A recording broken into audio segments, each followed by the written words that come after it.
I'm Mackenzie Wilson, 28, and last month my life shattered when I lost my job at a failed startup, but nothing prepared me for returning home to find every lock changed. My phone buzzed with my mother's text, "We changed all the locks, you don't have a home anymore." Through tears I replied, "How funny, how brave they think they are, haha." Our relationship was always complicated, but this crossed a line I never imagined. Then 2 days later an urgent email from their lawyer changed everything. Before I continue my story, let me know where you're watching from and hit subscribe to follow what happened next in this wild journey. Growing up in Oakwood Heights, a middle-class suburb outside Boston, my childhood looked picture perfect from the outside. Our two-story colonial with its manicured lawn and white picket fence could have been from a real estate magazine. But inside those walls, my parents, Patricia and Robert Wilson, ran our home like a military academy. From my earliest memories, everything had to be done their way. My mother scheduled every hour of my day: piano lessons on Mondays, swimming on Tuesdays, academic tutoring on Wednesdays. My father reviewed my report cards with a red pen, circling any grade below Anna with a disappointed sigh. "Mackenzie, excellence isn't optional in this family," he'd say, pushing my B math test across the kitchen table. My younger brother, Trevor, adapted perfectly to their expectations. For years younger than me, he became the golden child by following every rule without question: National Honor Society captain of the debate team and eventual admission to my father's alma mater. Trevor checked every box on their perfect child checklist. I, however, was born with questions on my lips. "But why do I need calculus if I want to be a writer?" I'd ask, earning exasperated sighs. "Because Wilson children become doctors or lawyers, not struggling artists," my mother would respond, her tone ending all discussion. By high school, our home became a battleground. I joined the school newspaper while my parents enrolled me in pre-med summer camps. I applied to journalism internships while they scheduled hospital volunteer hours. The constant push-pull exhausted us all, but neither side would surrender. When college application season arrived, I secretly applied to business programs while pretending to pursue pre-med. The day my acceptance letter from Northeastern's business school arrived along with a partial scholarship, I finally showed my cards. "I'm going for business, not medicine," I announced at dinner, sliding the acceptance letter across the table. The silence lasted 10 excruciating seconds before my father spoke. "Then you'll do it without our support?" They weren't bluffing. While Trevor would later receive a fully funded education, I worked 3 jobs: campus bookstore mornings, waitressing evenings, and weekend retail to cover what my scholarship didn't. Those years taught me independence, but created a canyon between my parents and me that never fully closed.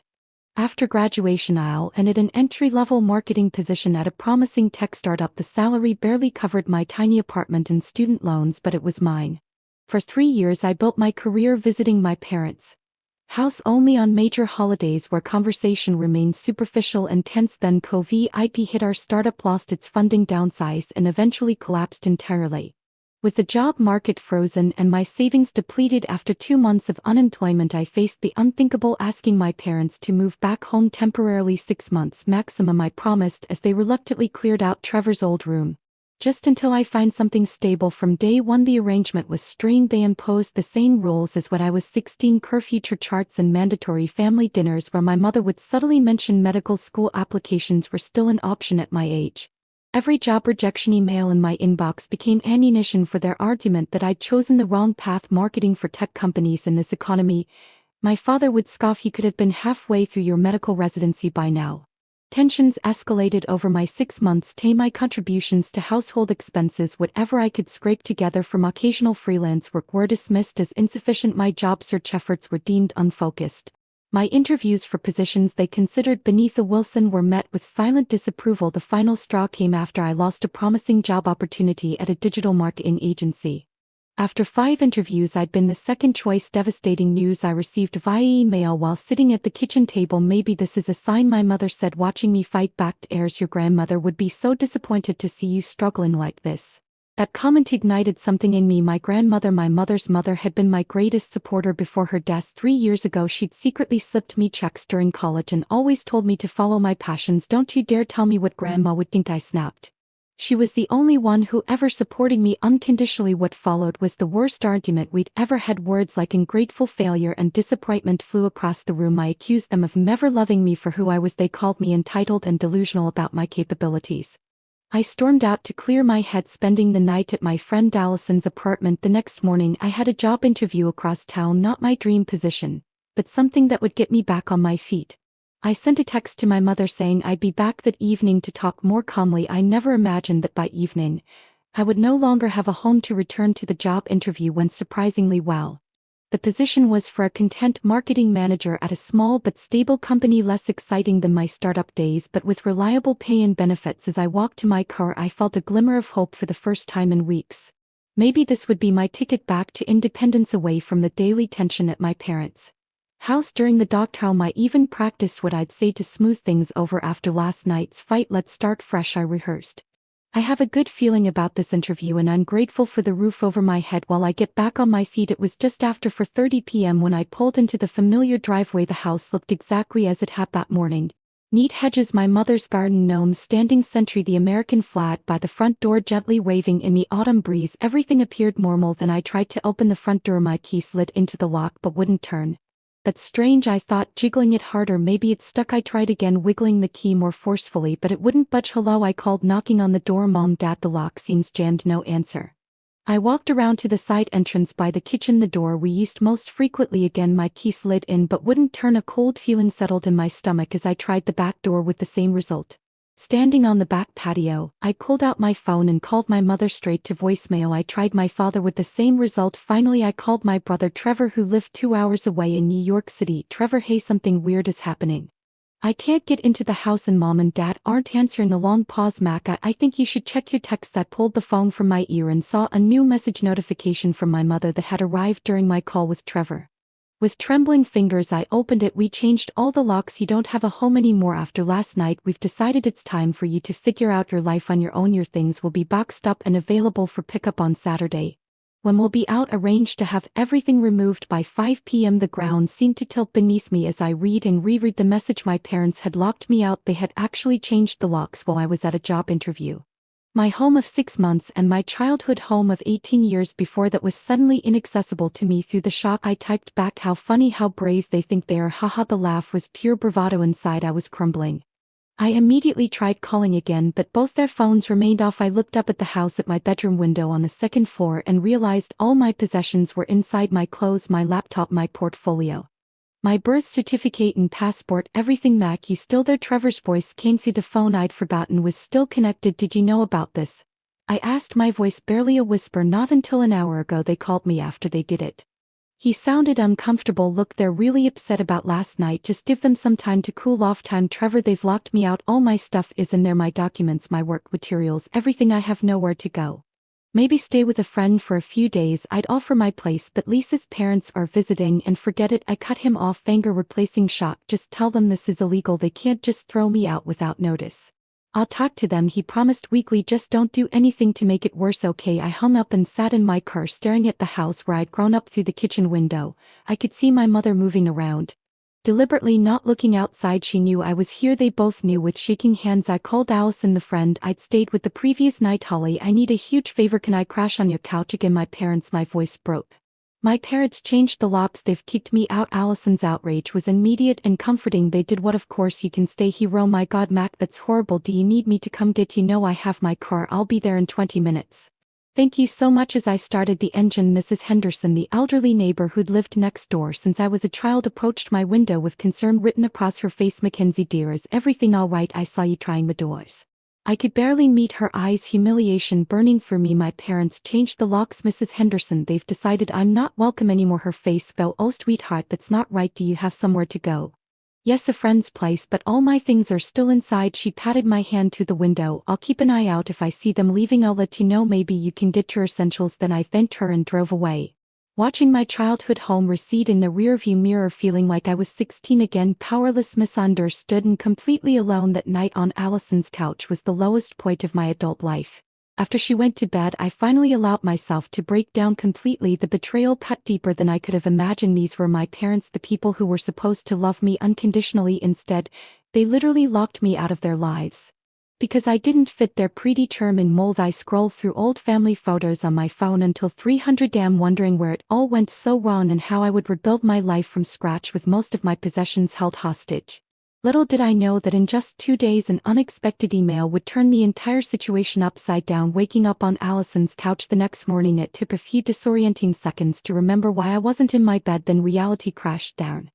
I was effectively homeless. The validation of having a permanent address, a key that opened a door to my own space, had been stripped away overnight. I made coffee, Allison said, padding into the living room in fuzzy slippers. Her one-bedroom apartment was tiny but cozy, filled with plants and colorful throw pillows, and I called in sick to work. Figured you could use the company. You didn't have to do that, I said, fighting back a fresh wave of tears at her kindness. Well, someone should be on your side. She handed me a steaming mug. So what's the plan? Plan, right? I needed a plan. First I tried calling my parents again. Both numbers went straight to voicemail. I left messages that started calm and became increasingly desperate. Mom, Dad, please call me back. We need to talk about this. This is illegal, you know. You can't just throw someone out without notice. Please at least let me get my important documents and work computer. No responses around noon. I drove back to the house hoping to catch them leaving or returning so I could talk face to face. The driveway was empty. That both their cars were gone. I'd forgotten it was Wednesday. My mother's standing lunch with her church friends. My father's golf day. Mrs. Henderson spotted me from her garden and hurried over. They left about an hour ago. She confirmed your mother was carrying a shopping list, so they might be gone a while. I eyed the house, considering my options. I find an open window. Should I call a locksmith? But then what? Break into my own home only to have them call the police on me? Mackenzie, Mrs. Henderson said gently, your father gave me this for you before they left. She handed me a sealed envelope. Inside was a typed letter, cold and formal. Any attempt to enter the premises without our permission will be considered trespassing. Your belongings will be available for collection on Saturday between 2 to 5 p.m. As previously arranged, we expect all items to be removed at that time. The letter wasn't even signed, just printed like a notice to a tenant. I don't understand how they can do this, I said, voice breaking. That's my home too. Mrs. Henderson shook her head sadly. I've known your parents for 25 years and I've never approved of how they treated you. Your grandmother Eleanor would be heartbroken to see this. The mention of my grandmother sent a fresh pang through my chest. She'd been my safe harbor during the worst storms with my parents. After she passed 3 years ago, I'd lost my greatest ally. Thank you for being kind, I told Mrs. Henderson. At least I know someone's watching the house. I'm worried about my things. I'll keep an eye out, she promised. And Mackenzie, this isn't your fault. The rest of the day became a blur of logistics, the unglamorous reality of sudden displacement. I visited a nearby coffee shop with free Wi-Fi to job hunt.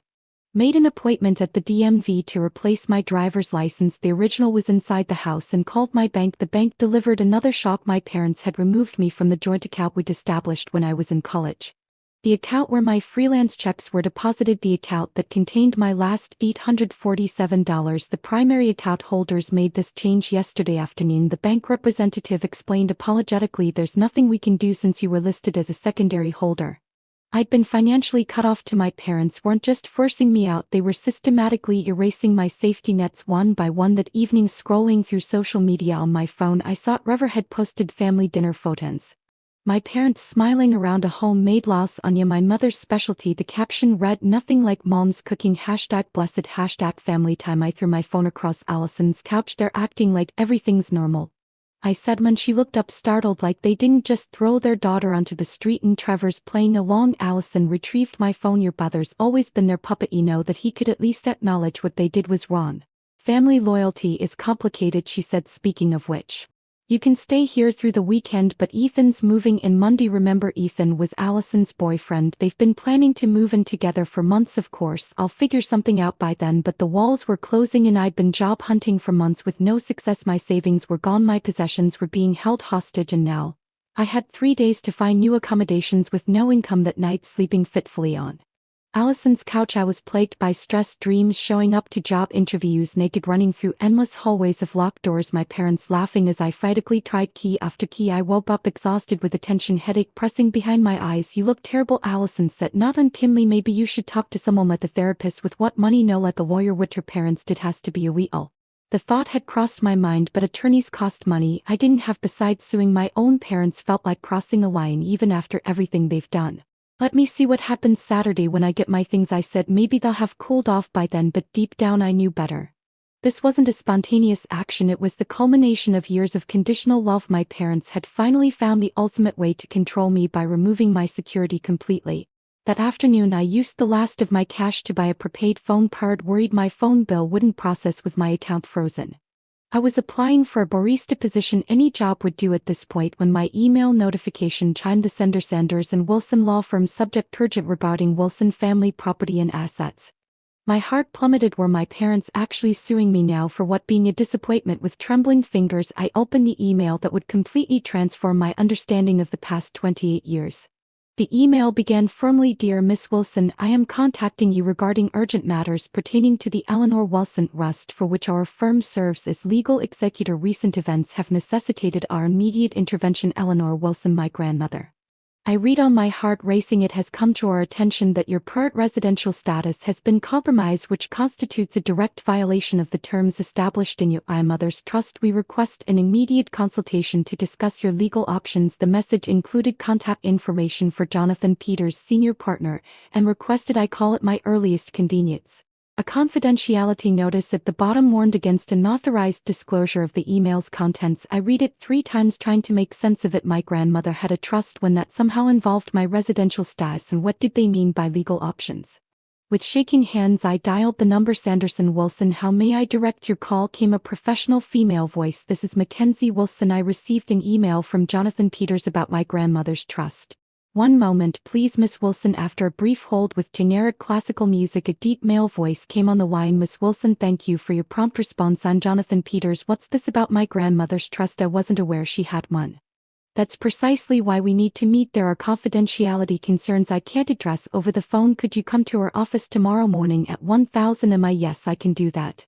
I wrote down the address he provided. Excellent. And Miss Wilson, please bring any documentation of your recent living situation and the circumstances of your departure from the family residence. After hanging up, I said, frozen mind racing. My grandmother had always been the family maverick, a successful business owner who married late, traveled extensively, and frequently butted heads with my mother over parenting philosophies, while my parents pushed me toward prestigious practical careers. Grandma Eleanor encouraged my creativity and independence. Some people need to control others to feel secure, she once told me. During a particularly difficult period with my parents, true strength is letting people find their own path while standing ready to catch them if they fall. She passed away 3 years ago from a sudden heart attack. The funeral was brief and formal, just as my mother preferred. I remembered being surprised that Grandma's substantial estate seemed to transfer to my parents without much legal process, but I'd been too grief-stricken to question it.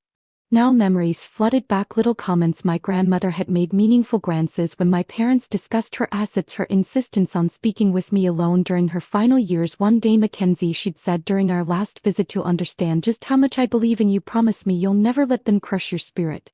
I'd attributed it to the usual grandmother encouragement. What if it had been something more? That night, I barely slept, my mind constructing countless scenarios. By morning, I'd cycled through everything from inheriting a small savings bond to discovering my grandmother had been a secret millionaire.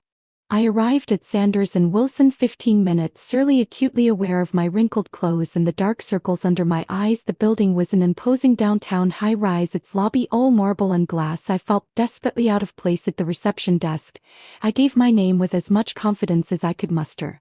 Miss Wilson, welcome, said the receptionist, a polished woman in her 50s. Mr. Peters is expecting you, 15th floor, suite 1520. The elevator ride gave me time to compose myself. Whatever this meeting revealed, I needed to appear capable and collected. Suite 1520 opened into a tasteful reception area with leather seating and discreet lighting. Before I could approach the desk, an old man with silver hair and a tailored suit emerged from an interior office. Miss Wilson, Jonathan Peters, please come in. His office was spacious but not ostentatious, with views of the city skyline and walls lined with law books. He gestured to a comfortable chair across from his desk. Thank you for coming on such short notice. I understand you're in a difficult situation, that's putting it mildly, I said, then caught myself. Sorry, it's been a stressful few days. Completely understandable. He opened a thick folder on his desk. Miss Wilson, were you aware that your grandmother established a family trust prior to her death? No, I knew she had assets, but my parents handled everything after she passed. That's part of the problem. His expression turned grave. Your grandmother established what we call a conditional trust. The Wilson family home where you've been living until recently was placed in this trust along with significant financial assets. My heart began to race. What kind of conditions? The primary condition was that the property would remain your family home with guaranteed residence rights for all direct Wilson family members, including you. Your parents were named trustees, but their right to occupy the property was explicitly contingent on your continued access to the home whenever you needed it. The implications hit me like a physical blow. Are you saying the house is actually part of my grandmother's trust, not my parents'? Property correct. The house belongs to the Eleanor Wilson. Rest. Your parents had been receiving a monthly stipend from the trust to maintain the property with the understanding that it would always remain available to you. And by changing the locks and barring me from entry, they violated the fundamental terms of the trust, he confirmed, which is why our firm as the trust's legal executor was automatically notified. How your grandmother was quite thorough. The trust includes monitoring provisions when your access credentials, your keys failed to open the locks on 3 separate doors within a short time frame. It triggered an alert. I must have looked stunned because he added gently, your grandmother anticipated potential family dynamics issues. She wanted to ensure your interests were protected. Tears welled in my eyes as the full meaning sank in. My grandmother hadn't just loved me, she'd taken concrete steps to protect me from exactly the kind of rejection my parents had just enacted. There's more. Jonathan continued, pulling out additional documents. The trust includes substantial educational funds that were to be made available to you upon request. According to our records, you've never accessed these funds despite completing your degree. Did you apply for these through your parents? No, I whispered. I worked multiple jobs to put myself through college. My parents said they wouldn't support my business degree. Jonathan's expression darkened. I see, that's extremely concerning, as your parents as trustees were legally obligated to inform you of these available funds, while me to investigate whether there's been financial impropriety. The room seemed to spin around me. Not only had my parents locked me out of a home that wasn't technically theirs to control, but they might have been withholding education funds specifically designated for me. What happens now? I asked, my voice barely audible. You have several options, Jonathan said, his tone becoming more formal. As the trust beneficiary, you can invoke immediate enforcement of its terms, which would require your parents to restore your access to the property within 24 hours or face significant financial penalties, including potential removal as trustees. You mean I could force them to let me back in or potentially remove them? Yes. Alternatively, we could negotiate a settlement that respects your grandmother's intentions while allowing for an amicable resolution. This might include establishing separate housing for you funded by the trust while your parents continue to occupy the family home under revised conditions. I sat in stunned silence, trying to process this complete reversal of power. For my entire life I'd been at my parents' mercy financially, emotionally, practically. Now in a twist I could never have anticipated, I held significant legal leverage. I need time to think, I finally said. Of course. Jonathan handed me a USB drive. This contains digital copies of the relevant trust documents for your review. I suggest you familiarize yourself with your full rights before deciding how to proceed. We'll need your decision within 3 days, as the trust terms require prompt action on violations. As I stood to leave, a final question occurred to me. Mr. Peters, how did you know my parents had locked me out? I understand the key alert, but how did you know the details? A small smile crossed his face. Your grandmother requested specific monitoring of the property. We have an arrangement with a trusted local contact who confirms. Mrs. Henderson, my grandmother's oldest friend. The pieces clicked into place as I left the office, clutching the USB drive. I felt simultaneously overwhelmed and strangely empowered. My grandmother had seen this coming. She'd created a safety net I never knew existed. For the first time since finding myself locked out, I felt something unexpected. Hope. Back at Allison's apartment, I plugged the USB drive into my phone's adapter and began reading through the trust documents. The legal language was dense, but the core message was crystal clear. My grandmother had created an elaborate safety net specifically designed to protect me from my parents' controlling behavior. The Wilson family home, the colonial where I'd grown up, the house I'd been locked out of had been purchased by my grandmother decades ago. She'd allowed my parents to live there while raising their family, but had never transferred ownership. Instead, upon her death, the property was placed in trust with specific conditions. My parents could continue living there rent-free and would receive a monthly stipend for maintenance and property taxes, but only if they guaranteed that I would always have a place in that home if I needed it. That moment they violated that condition by changing locks or otherwise preventing my access. They would trigger a series of escalating consequences. First came a formal warning: if access wasn't restored within 7 days, the monthly stipend would be suspended. If the situation remained unresolved after 30 days, my parents could face removal as trustees and potentially lose their right to occupy the property entirely. They risked losing everything just to teach me a lesson, I whispered to myself, still struggling to comprehend the magnitude of their gamble. But the property revelation was just the beginning. As I continued reading, I discovered that my grandmother had established a substantial education fund that should have been available to me throughout college, and remained accessible for further education or professional development. According to the documentation, my parents as trustees had received quarterly reminders of these funds, Yet they'd watched me work 3 jobs, take out loans, and struggle financially for college without ever mentioning this available support. Most shocking of all was the personal letter from my grandmother included in the digital files. Dated just 2 months before her death, it spoke directly to me. "My dearest Mackenzie, if you're reading this, then something has gone wrong. I've tried throughout your life to buffer the controlling tendencies I've observed in your parents, my own daughter included, but I've always feared that without my presence their behavior might escalate. This trust is my way of protecting you. Even after I'm gone, you have always been brave enough to forge your own path. Even when it was difficult, that independent spirit is your greatest strength. Though your parents may see it as defiance, the funds and provisions included here are not about money, but about freedom, the freedom to make your own choices without economic coercion. Use these resources wisely, but never feel guilty for claiming what is rightfully yours. Know that I am prouder of you than words can express. All my love, Grandma Eleanor." I read the letter 3 times, tears streaming down my face. Even from beyond the grave, my grandmother had found a way to support me, to validate my choices, and to provide the unconditional love my parents had always withheld. The next morning I returned to Jonathan Peters' office with a clearer understanding and many questions. I've reviewed the documents. I told him after we'd settled in his office I am still processing everything, that I have concerns about the education fund if my parents have been misusing it. Jonathan nodded gravely. "We've begun a preliminary audit. The initial findings are troubling. It appears that regular withdrawals have been made from the education fund over the past 3 years. Despite you not being enrolled in any educational programs during that period, they've been taking money that was meant for me. Is that legal? As trustees they'd had technical access, but the terms clearly state the funds were exclusively for your educational benefit.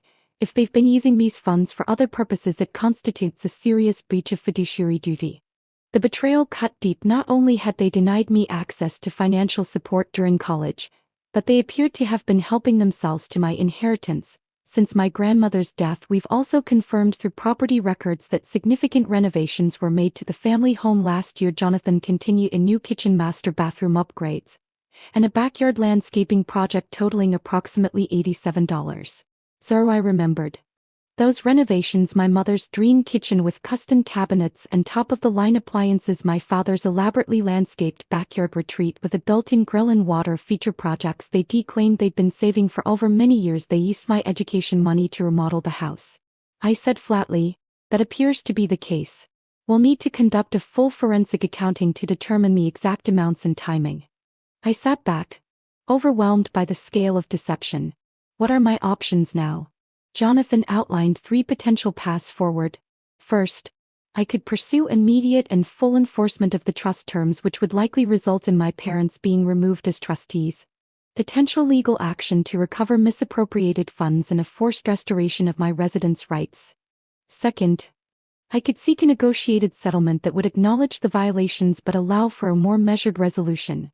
Perhaps establishing separate housing for me funded by the trust while imposing stricter oversight of my parents' trustee activities. Third, I could attempt family mediation with legal representation present, trying to resolve the situation while preserving some family relationship. Given what I've learned, why would I choose anything but the first option? I asked. Jonathan leaned forward, his expression serious. "Miss Wilson, in my 30 years of practice, I've seen how family legal battles can unfold even when someone has been deeply wronged as you have been. The emotional cost of a protracted legal fight against one's own parents can be devastating. I would be remiss not to present all options." I appreciated his candor. "What would you recommend?" "I suggest we begin with a formal legal notice outlining the trust violations and your rights as beneficiary. This gives your parents an opportunity to respond before we take more aggressive action. Sometimes simply demonstrating that the power dynamic has shifted is enough to bring the other party to the table." It made sense. "Let's do that. I'll prepare the documents today. We can deliver them tomorrow." As I stood to leave, another question nagged at me. "Mr. Peters, did my grandmother ever express why she set up such elaborate protections? Did she know my parents would do something like this?" He considered his words carefully. "Your grandmother was a remarkably perceptive woman. During our discussions about this trust, she expressed concern about what she called conditional love, the tendency of your parents to withdraw support whenever you made choices they disagreed with. She believed this pattern might escalate after her passing. She saw it all so clearly." I murmured. "Indeed, her primary concern was ensuring you would have the freedom to build your life on your own terms, without economic coercion. That's why the trust includes not just housing provisions but educational and career development funds as well. As I left the law office, I felt a complex mix of emotions. Grief for my grandmother who had understood my struggles so deeply, rage at my parents for their deception, and a growing sense of determination. This wasn't just about reclaiming my place in the family home anymore. It was about standing up for myself in a way my grandmother had always believed I could. The formal legal letter was delivered to my parents the following day by courier.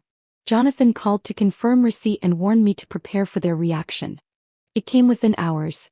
A barrage of calls and texts from both parents ranging from incredulous to furious to suddenly conciliatory. "What is the meaning of this?" my father demanded in his first voicemail. "Some lawyer shows up with ridiculous accusations about your grandmother's wishes. This is outrageous." My mother's approach was more emotional. "Mackenzie, I can't believe you would do this to your own family after everything we've done for you. Please call us immediately." An hour later their tone had shifted dramatically. "Honey, there's clearly been a misunderstanding." My mother's text read, "We never intended for you to leave permanently. Let's talk this through as a family." I forwarded each message to Jonathan without responding directly. His advice was clear. Let the legal process work without getting drawn into emotional manipulation. Late that evening, Trevor called. "Mac, what the hell is going on? Mom and Dad are completely freaking out about some trust and lawyers showing up at the house. Did they tell you what they did? Locking me out? Taking my education money?" A long pause. "They said you're twisting things, that Grandma's trust was meant for the whole family and you're trying to use it against them." I laughed bitterly. "Of course that's what they said. Ask them about the $87,000 kitchen remodel paid for with my education fund." "That can't be right. They said they saved for years." "Trevor, I have the financial records. They've been stealing from me since Grandma died, just like they've been controlling both of us our entire lives." Another long silence. "I don't know what to believe right now." "Then come to the meeting Jonathan is arranging. A formal discussion with all parties present. See the evidence for yourself." After I hung up I felt a strange calm settle over me. For the first time in my life I wasn't powerless against my parents' manipulation. I had truth, legal standing, and my grandmother's unwavering support even from beyond the grave. The stage was set for a confrontation that would either tear my family apart completely or force a long overdue reckoning with decades of controlling behavior and conditional love. Either way, I was finally ready to stand my ground. The meeting was scheduled for the following Tuesday at 1000 am in a conference room at Sanders & Wilson. Jonathan suggested neutral territory would be best for such a charged discussion. I spent the days leading up to the confrontation preparing both practically and emotionally. Jonathan provided me with a complete financial breakdown of the trust, highlighting specific instances where funds designated for my education and welfare had been misappropriated. The total exceeded $120,000 over 3 years. Money that should have supported my education and career development. Allison helped me assemble a professional outfit from her closet since most of my clothes were still at my parents' house. "You need to look like you're in charge," she insisted, lending me a tailored navy blazer and crisp white blouse. The morning of the meeting I arrived 30 minutes early. My stomach in knots despite my preparation. Jonathan met me in the lobby. "Remember," he advised as we rode the elevator. "This isn't about punishment. It's about establishing boundaries and ensuring your grandmother's wishes are honored moving forward." The conference room was intimidatingly formal. A long mahogany table surrounded by leather chairs. Water pitchers and glasses at each place setting. Jonathan had arranged for an associate to take notes and for a financial advisor from the trust management team to be present. At precisely 1000 am my parents arrived accompanied by a lawyer of their own, Gregory Walsh, a longtime family friend and my father's golf partner. My brother Trevor slipped in behind them looking uncomfortable and out of place. The initial greetings were stiff and formal. My mother attempted to approach me with an embrace, but I stepped back, maintaining professional distance. Her hurt expression might have affected me once, but I now recognized it as a manipulation tactic. Once everyone was seated, Jonathan opened the proceedings. "We're here today to address serious concerns regarding the administration of the Eleanor Wilson Trust. Specifically violations of the residence provision and potential misappropriation of designated funds." My father immediately interrupted. "This is ridiculous. Eleanor was my mother-in-law. We had countless conversations about her wishes for the family home. With all due respect, Mr. Wilson, Jonathan replied evenly. The legal documents speak for themselves. The trust terms are explicit regarding Miss Mackenzie Wilson's guaranteed right to reside in the family home whenever needed. He slid copies of the relevant trust sections across the table. Furthermore, he continued, our financial audit has identified numerous withdrawals from the education fund that appear to have been used for home renovations and personal expenses rather than Miss Wilson's educational benefit as stipulated. My mother's face had gone pale. My father looked between his lawyer and Jonathan, clearly unsettled by the directness of the accusations. Mr. Walsh cleared his throat. We acknowledge there may have been some technical violations of the trust terms, but these were minor administrative oversights, not deliberate breaches. Changing the locks to explicitly bar a beneficiary from the residence is hardly a technical violation or administrative oversight, Jonathan countered, his tone still professional but with an edge of steel. Norris withdrawing over $120 from a designated education fund for personal home improvements. Trevor's head snapped up. $120. Mom, Dad, you said it was just some maintenance expenses. My father shot him a warning look. For the next hour, Jonathan methodically presented the evidence: financial records, property invoices, text messages documenting the lockout, and my grandmother's explicit instructions regarding my welfare. With each new piece of evidence, my parents' position weakened visibly. Finally, when the financial presentation concluded, Jonathan turned to me. I want to thank you for joining me. Miss Wilson, would you like to address your concerns directly? Taking a deep breath, I looked directly at my parents for the first time since the meeting began. My entire life you've used financial control as a weapon. When I chose business over medicine, you cut me off completely. You watched me work 3 jobs through college without ever mentioning the education fund Grandma established for me. And when I needed shelter during a difficult time, you exploited my vulnerability to reassert control over my life. My voice grew stronger as I continued. What hurts most isn't the money, it's that you betrayed not just me but Grandma Eleanor too. She trusted you to honor her wishes, to support my independence even when you disagreed with my choices. Instead, you violated that trust in every possible way. My mother's eyes filled with tears. We only wanted what was best for you, Mackenzie. We've always just wanted you to succeed. No, I replied firmly. You wanted me to succeed on your terms, following your plan. That's not love, that's control. My father, looking cornered, finally erupted. This is how you repay us for raising you by sick king lawyers on your own family. Your grandmother would be ashamed. Actually, Jonathan interjected smoothly. Mrs. Eleanor Wilson anticipated this exact scenario. That's why she established the monitoring protocols and enforcement mechanisms in the trust. She left explicit instructions regarding her concerns about your controlling behavior toward Mackenzie. He produced my grandmother's letter, copies of which were distributed around the table. As my parents read her words, the fight seemed to drain out of them. My mother covered her mouth, tears streaming freely. Now, Trevor, who had been silent throughout most of the meeting, finally spoke. I had no idea any of this was happening, Mac. Why didn't you tell me how bad things were? Would you have believed me? I asked gently. You've always seen a different version of Mom and Dad than I have. He looked down, acknowledging the truth of my words. After a moment of heavy silence, Jonathan redirected the conversation. We need to establish a path forward that honors the trust terms while allowing for family healing if possible. Miss Wilson has prepared a proposal. I nodded, pulling out the document I'd prepared with Jonathan's help. I'm not interested in punishing you or creating an ongoing legal battle, I began. What I want is independence and a recognition of the harm that's been done. My proposal has 3 parts. I outlined my terms clearly. First, the trust would purchase a small condo for me using a portion of the education funds that should have been available during college. This would provide me with stable housing while I rebuilt my career. Second, my parents could continue living in the family home, but financial oversight of the trust would transfer to an independent trustee. To prevent further misuse of funds. Third, we would commit to family therapy to address the patterns of control and conditional support that had damaged our relationship for decades. And if we refuse? My father asked, though his usual confidence had evaporated.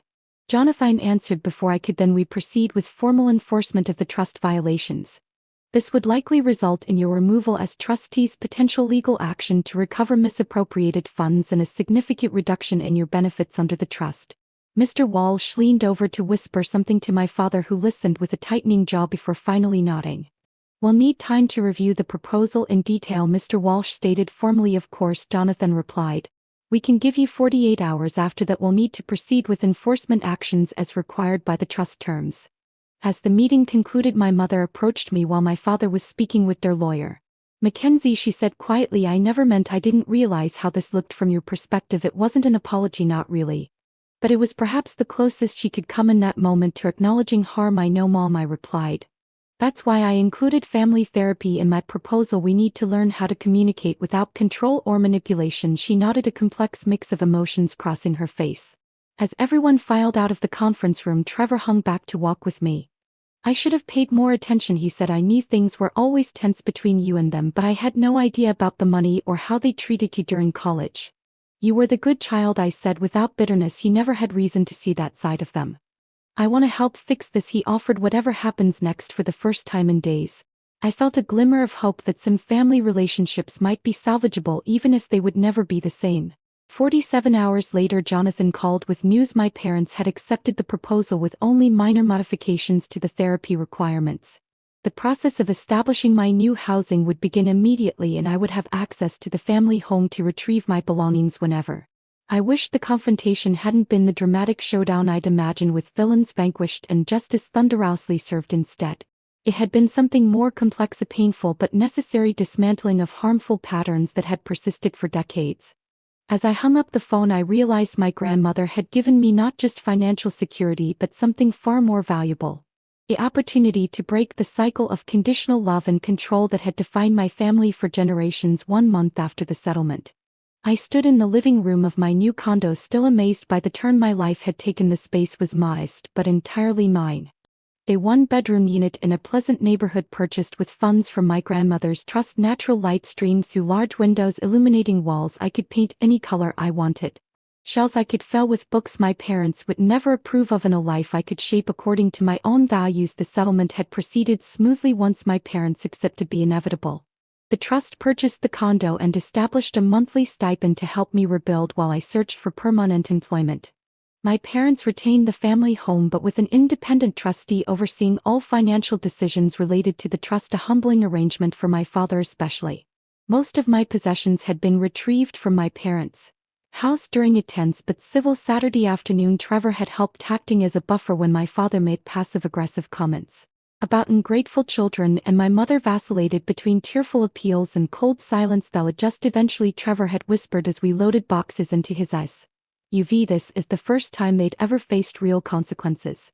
The most challenging aspect of the settlement was the mandatory family therapy. Our first session had been nearly unbearable. My father initially refused to speak. My mother cried continuously, and the therapist, Dr. Bennett, had her work cut out maintaining any semblance of productive dialogue. Family patterns don't develop overnight, and they won't be resolved quickly either, she warned us at the end of that first difficult hour.